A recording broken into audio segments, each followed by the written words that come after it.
لیکن 4 کام ہیں، ان کا اجر اللہ تعالیٰ نے بتایا ہی نہیں ہے کہ کتنا ہوگا، اس کی کوئی لیمیٹیشنز نہیں ہے،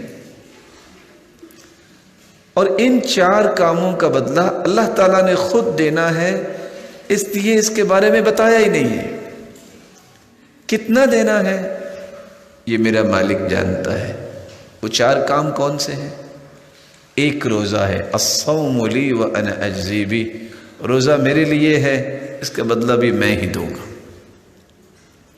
اور دوسرا کام جس کے بارے میں قرآن کہتا ہے انما یوفی الصابرون اجرهم بغیر حساب،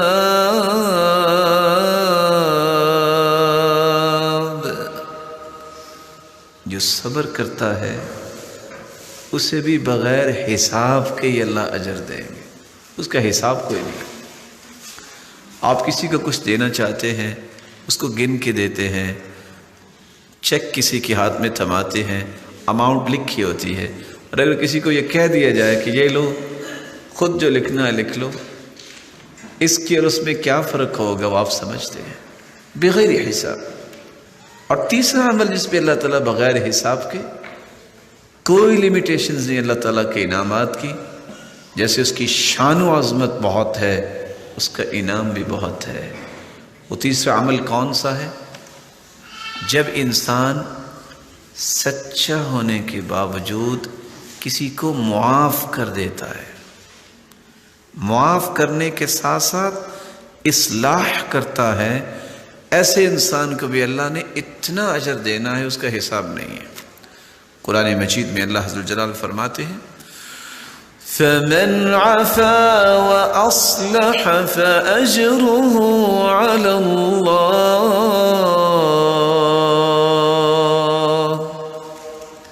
جو معاف کر دیتا ہے اور جو اپنی اصلاح کر لیتا ہے، اللہ تعالیٰ نے اس کا اجر اپنے اوپر رکھا ہے، اس کا اجر بتایا ہی نہیں۔ چوتھا عمل جس کا رب تعالیٰ نے بے حساب اجر دینا ہے، جس کو آج ہم پسند نہیں کرتے، وہ کون سا عمل ہے؟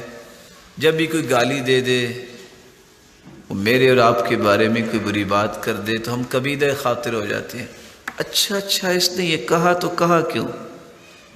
ارے بھائی، یہ تو وہ عمل ہے اگر آپ نے برداشت کر لیا، لوگوں کے تانے، لوگوں کی باتیں اور لوگوں کی تنقید، اگر آپ سچے ہیں تو آپ کو کوئی پریشانی نہیں ہونی چاہیے۔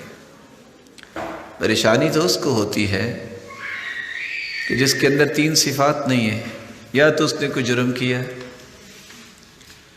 یا اس نے دین کو نہیں سمجھا، یا یہ ہے کہ وہ جانتے نہیں ہیں کہ اس پریشانی کو چھوڑ کر رب پہ توکل کرنے سے اور برداشت کرنے سے اجر مجھے کتنا ملے گا۔ لیڈر لوگ تو ایسا کام نہیں کرتے۔ لیڈرشپ اس وقت تک انسان کو ملتی نہیں ہے جب تک لوگوں کی باتوں کی پرواہ نہیں کرتا، لیکن اس کا قطعاً یہ مقصد نہیں ہے کہ سچی بات بھی ہو تو اس کی بھی پرواہ نہ کرے، جب اس کے بارے میں غلط کوئی بات کہہ رہا ہے برداشت کرے، ٹالریٹ کرے۔ اسی لیے قرآن مجید میں اللہ عز و جلال فرماتے ہیں نون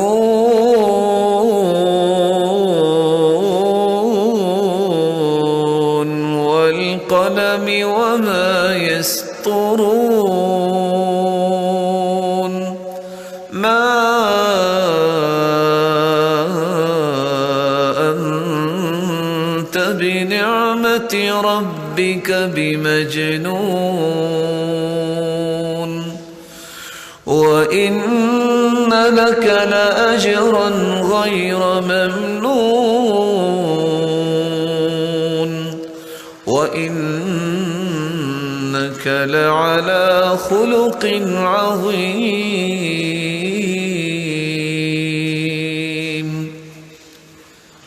اللہ تعالیٰ نے قسم اٹھائی ہے قلم کی، اور قسم اٹھائی ہے اس قلم سے جو کچھ فرشتے لکھتے ہیں قرآن کی، اپنی کلام کی۔ ساتھ کیا فرمایا؟ ما انت بنعمت ربک بمجنون، ساری دنیا تمہیں دیوانہ کہے، مجنون کہے، میرے محبوب جب میں کہہ رہا ہوں جس نے پیدا کیا ہے کہ تم دیوانے نہیں، پریشانی کی ضرورت کیا ہے؟ وَإِنَّ لَكَ لَأَجْرًا غَيْرَ مَمْنُونَ، یہ جو تانے آپ کو ملتے ہیں اور آپ پھر بھی مسکراہٹیں بکھیرتے ہیں، اس کے بدلے آپ کو ان لمیٹڈ میں اجر عطا کروں۔ سبحان اللہ وبحمدہ، سبحان اللہ العظیم، سبحان ذی العز والجبروت، سبحان